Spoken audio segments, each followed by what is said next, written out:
ಎಲ್ಲ ವಿದ್ಯಾರ್ಥಿಗಳಿಗೂ ಸಿಂಪ್ಲಿಫೈಡ್ ಕರ್ನಾಟಕ ಚಾನೆಲ್ಗೆ ಸ್ವಾಗತ. ಈಗಾಗಲೇ ನೀವು ನಿಮ್ಮ SSLC ಪರೀಕ್ಷೆಯನ್ನು ಮುಗಿಸಿಕೊಂಡು ಬಂದಿದ್ದೀರಿ. ಇನ್ನು ಮೌಲ್ಯಮಾಪನ ಕಾರ್ಯ ಯಾವಾಗ ಪ್ರಾರಂಭವಾಗ್ತದೆ ಎಂಬ ಕುತೂಹಲ ನಿಮಗಿರಬಹುದು. ಆ ಪ್ರಶ್ನೆಗೆ ಈ ವಿಡಿಯೋದಲ್ಲಿ ಉತ್ತರವನ್ನು ತಿಳ್ಕೊಳ್ಳುವ.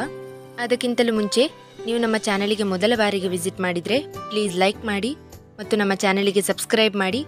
ಪಕ್ಕದಲ್ಲಿರುವಂತಹ ಬೆಲ್ ಐಕನ್ ಅನ್ನು ಪ್ರೆಸ್ ಮಾಡಿ. ಇದರಿಂದಾಗಿ ನಾನು ಮುಂದಕ್ಕೆ ಹಾಕುವಂಥ ವಿಡಿಯೋಗಳ ನೋಟಿಫಿಕೇಶನ್ ನಿಮಗೆ ಬರ್ತದೆ.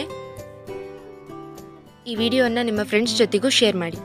ಈಗ ವಿಷಯದ ಬಗ್ಗೆ ತಿಳ್ಕೊಳ್ಳೋದಾದರೆ, ನಮ್ಮ ಕರ್ನಾಟಕ ಶಾಲಾ ಪರೀಕ್ಷೆ ಮತ್ತು ಮೌಲ್ಯ ನಿರ್ಣಯ ಮಂಡಳಿಯವರು SSLC ಪರೀಕ್ಷೆ 1ರ ಉತ್ತರ ಪತ್ರಿಕೆಗಳ ಮೌಲ್ಯಮಾಪನ ವಿಷಯದ ಕುರಿತು ಮಾರ್ಗಸೂಚಿಯನ್ನು ಬಿಡುಗಡೆ ಮಾಡಿದ್ದಾರೆ. ಇದರಲ್ಲಿ ದಿನಾಂಕ 15/4/2024ರಿಂದ ಮೌಲ್ಯಮಾಪನ ಪ್ರಾರಂಭವಾಗಲಿದೆ ಎಂಬುದಾಗಿ ಸೂಚಿಸಿದ್ದಾರೆ.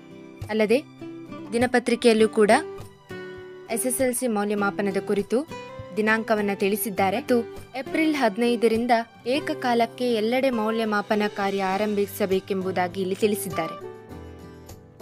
ಈ ಮಾರ್ಗಸೂಚಿಯನ್ನು ನೀವು ಪಾಸ್ ಮಾಡಿ ಓದ್ಕೊಳ್ಬಹುದು.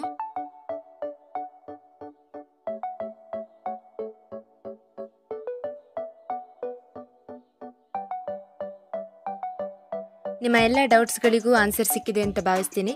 ಈ ವಿಡಿಯೋ ನಿಮಗೆ ಹೆಲ್ಪ್ಫುಲ್ ಆಗಿದ್ದರೆ ಪ್ಲೀಸ್ ಲೈಕ್ ಮಾಡಿ ಮತ್ತು ನಮ್ಮ ಚಾನೆಲ್ಗೆ ಸಬ್ಸ್ಕ್ರೈಬ್ ಮಾಡಿ. ನಿಮ್ಮ ಫ್ರೆಂಡ್ಸ್ಗಳಿಗೂ ಶೇರ್ ಮಾಡಿ. Thank you.